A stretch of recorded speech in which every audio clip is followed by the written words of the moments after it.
ассалому алайкум дӯстон ва тамошобинони сомонаи Авто TG. Дӯстони азиз, дар навбари имрӯза боз якчанд мошинҳои нав қабул кардем. Барояшон пешниҳод мекунем бо нархҳои арзон, бениҳоят арзон ҳастанд. Агар шумо низ хона, замин, мошин, квартира дошта бошед, ягон техника, аппаратай умуман чизе боша барои фурӯши реклама, имо WhatsApp мондагем рӯи чин суратош мамрӯи маълумотош моро иқдомаш мекунем фурӯшидан мегзарем бародар азиз. Ирӯза навор дорем. Opel Astra ҷи ҳастад, беҳад арзоношай. Opel Astra дар кузови седан бениҳоят арзон. Opel Omega ҳастай, Opel Corsa ҳастай, Opel Vectra A ҳастай, Opel Caravanoи простой дусе маркаш ҳастай. ба хотири шумо навор шагем бениҳоят арзоношан. хулоси гап ёфтагем, тамошош кунед. кадом мошини махлум мешавад занг зада бихарем бародар азиз. лайкро занед, дар канали Авто TG подписатсия кунед бародар азиз ва дар комментария нависед аз куҷо кадом маркаи мошин шумо дар мақулай. мо аз рӯи комментария шумо навор мекунем, барои шумо пешниҳод мекунем бародар азиз. элон аз сар мекунем, наворро бо диққат тамошо кунед, лайкро занед, наворро мо сар мекунем бародар азиз. мегзарем ба якумин мошини фурӯши имрӯза. Opel Corsa ҳастанд ки ба хотири шумо наворш кардем. рости навори рӯза полни Opel ҳастанд ки беҳтарин Opel бародар азиз. дар шаҳри Бохтар 18000 сом мегам, бо савдошам мекунам бародар азиз. солиш 1996, солои кӯнаш хулас нест. объем моторша 1.6 коробкаш механика гуфтаган. касоне ки мехарад бо камтар арзоншам мекунанд. 18000 бо савдои хубам дорад бародар азиз. гази бензин ҳардуш кор мекунад. состояние мошин чотка дар ҳолати хуби техникӣ хулас қарор дорад. барои муроҷиат кардан рақамҳои WhatsApp +960 метавонед аз номи канали Авто TG 24 соат муроҷиат кунед бародар азиз. дорои 10 моҳа ҳуҷҷат, утилизатсия каргӣ нестай, 4 баллон плюс аккумуляторш навай камбуд ами қайки бародар азиз. як хадовой мекунед халос. хадовой талабаи мошинча дига ҳама ҷош қонуну қоидаш кардаган, метавонед занг зада бихаред бародар азиз. мегзарем ба дуюм мошини фурӯшии имрӯза. Opel Astra F ҳастай ки дар кузови седан бениҳоят тоза бародар азиз. солиш 1995 сол дар шаҳри Душанбе қарор дорад. касоне ки мехарад гуфтам бо камтар савдошам мекунем, беҳуда занг назанем. савдо дар назди мошин бошад дар шаҳри Душанбе. рақамҳои 889 занг мезанем, масъал мекунем 24 соат аз номи канали Авто TG. 28 меган савдои хубам бо мекунам бародар азиз. газ бензин кор мекунад, объем мотори 1.6 коробкаш механика, краска тоза, 4 баллон зури бад, хадавоишам зур. хулоси гап срочна ҳуҷҷат 8 моҳа дора, утилизатсия дора, хадавои зур, мотор зур, чашкаошам хулоси гап сӯзай, варид надора. хулоси гап бародар азиз, метавонем муроҷиат кунем, бо камтар арзон мекунанд. хулос бачако беҳуда зангшон назанем. состояние мошини то ҷо қайд кардан чотка ҳай барои ҳай кардани худон тайёр кардагӣ мега. срочна ки сум дарга мефурӯшем гуфтесам бародар азиз. 28 мега бо камтар хулос савдош мекунанд. мегзарем ба сеюмин мошини фурӯши имрӯза. Opel Omega ҳастай ки соли барояш 1998 соли бародар азиз.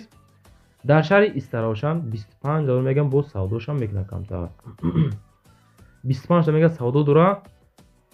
гази бензин, мотори 1.8 коробкаш механика, дар ҳолати хуби техникӣ, дискои фасон, 4 баллон зур.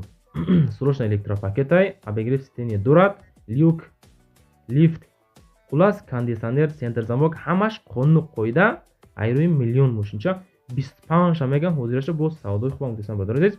краска тоза, 4 баллон зур, электропакет, центр замок, қонуну қоида, 25 бо савдо дорад. солиш 98 солай. касоне ки мехарад варантаи алишира гуфтагӣ нестен азиз. алиши може бит боша, худотон бо муроҷиат кунед. ҳамин рақамҳои 6711 занг занед. варантаи алишира худтон пешниҳод кунед, може бит дошта боша варантаи алишира бародар азиз. маромад занг зада бо савдо мекунед, камбеш муомилаи хубам дорад.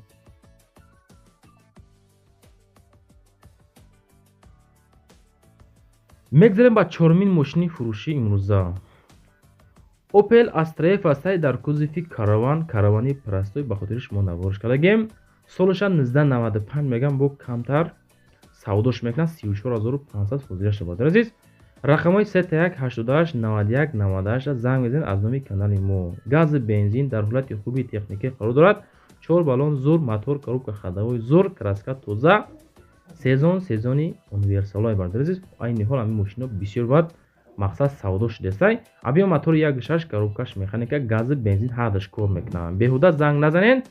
касоне ки харидор ҳастед, аниқ одамо ами рақамҳои ахираш 91 98 муроҷиат кунед. خریدار کنکریت نه با کمتر سودا هم میکنن دوستان. فقط که بهوده اوید همین ماشین رو زنگ نزنین. حاضرش 34500 میگم با معامله خوبم خلاص داره. علیشی براتون گفتگی نیستن خودتون مجبور پیشنهاد کنین ممکن علیش کنن دوستان. 95 سال سپیتامین تراتور قرار دارد. کراسکاش به حد توزیع کای سیزن این ماشینای. میگذاریم با پنجم ماشین فروشی امروزه.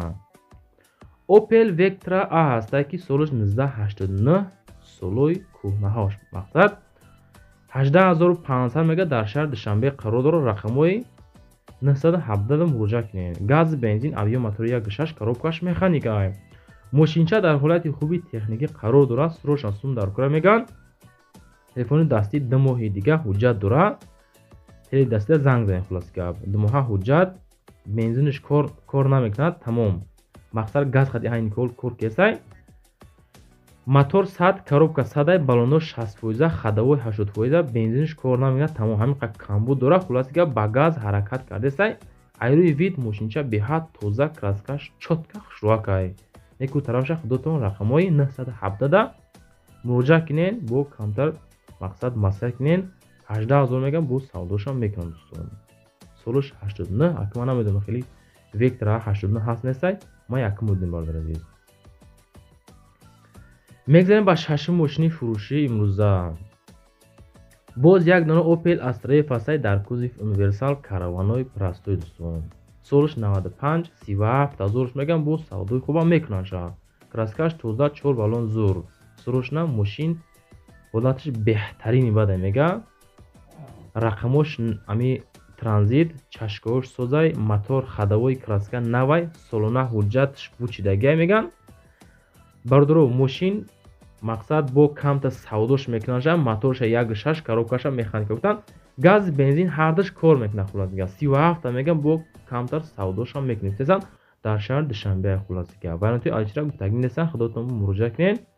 варатотона пешнод ки ягон мошини дига боша хай алиша мумкин бикунад дӯстон азиз. ҳозираша нагуфтагиан беҳуда занг назанем дӯстон азиз. солиш 95 37000 сумаш меган. лайкро зен дар канали автотиҷи подписатсия кинен. дар комментар нависен аз куҷо кадом маркаи мошин шумода маъқул аст. мо аз рӯи комментария шумо мошинатонро пешниҳод мекунем дӯстон. мегзарем ба ҳафтум мошини фурӯши имрӯза.